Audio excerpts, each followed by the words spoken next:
Dear Nibling, hello, it's your Auntie Becky again. I realised that tomorrow is the start of your very first December on this planet, which is very exciting. But I also realised that I haven't explained to you why it's very exciting. I'm failing in auntie duties and you're not even 5 months old yet. So let's put that right. Arrietty, December is a really exciting time of year because it's your mum's birthday on the 27th. So you get to make her lots of presents and a card and maybe a cake and take her tea and breakfast in bed and do whatever she wants to do all day. It's so exciting! And as well as that, the other quite good thing about December is that it's Christmas. I mean, if you're into that kind of thing. Which, luckily for you kid, this family completely 100% totally is. That's Christmas bunting that I put up 7, maybe 10 days ago. It was definitely pre-December. Well, obviously tomorrow is December. I think it looks better with your ears out, don't you, Arrietty? Definitely. Anyway, enough proof that we enjoy the festive period. Here is everything that you need to know about Christmas. I am going to continue the Alfie look.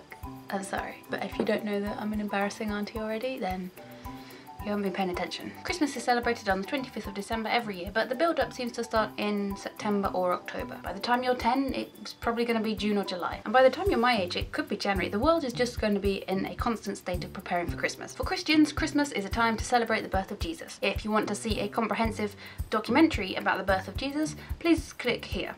Any resemblance that Joseph, Mary and the rest of the gang have to your mum, grandma and myself is entirely coincidental. We're not a religious family. I don't want to speak on behalf of the whole family, and it's entirely possible that you'll find Christianity or another religion when you're older, which is obviously absolutely fine, but at the moment we don't celebrate Christmas for any religious reason. The main things we like about Christmas, and I suppose therefore the reasons we celebrate, are the presents. Let's be honest, they're pretty great. A whole day where you just give and receive presents to and from those whom you love and who love you the most. And children like yourself get the best deal because you get presents from all of us and then Father Christmas as well. And just a quick note on Father Christmas, people will tell you that he won't bring you presents if you're naughty, but I'm pretty sure that you can always redeem yourself, no matter how close to Christmas it is. I was never so naughty that he didn't visit. To be fair, I was a perfect child, so that probably had something to do with it. The food is another big reason we like Christmas. There's just so much of it, and it's also good, and nobody worries about eating too much because it's all, hey, it's Christmas, treat yourself. And the third thing is the fact that we get to spend time together. I recently had a week of holiday and people asked,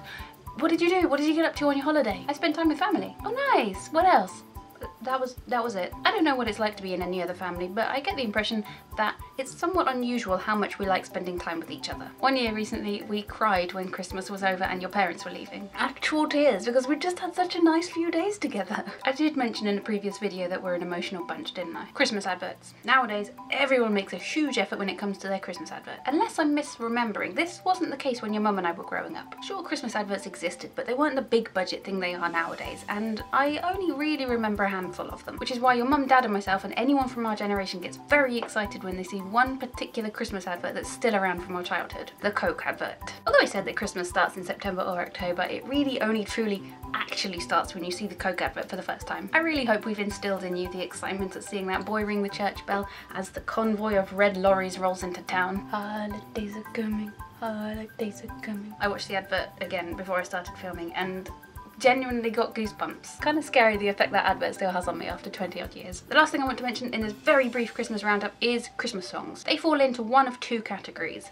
brilliant or rubbish. Helpfully though, there's a pretty clear divide to help you distinguish which is which. Those made before about 1990 are brilliant and those after, rubbish. Obviously there are some exceptions to the rule, because Mariah Carey's All I Want for Christmas Is You came out in 1995 and the Cheeky Girls' Cheeky Christmas wasn't out until 2003, so there are exceptions. If you'd forgotten about the Cheeky Girls' Cheeky Christmas, just don't go and remind yourself of it. Okay, well that concludes our lesson for today, Arrietty. I hope I haven't overloaded you with too much, but I just needed you to know the basics, because we like Christmas a lot in this family. So I needed to equip you with some understanding as to why we'll turn into very excitable creatures over the next month. Take care, love you, see you soon.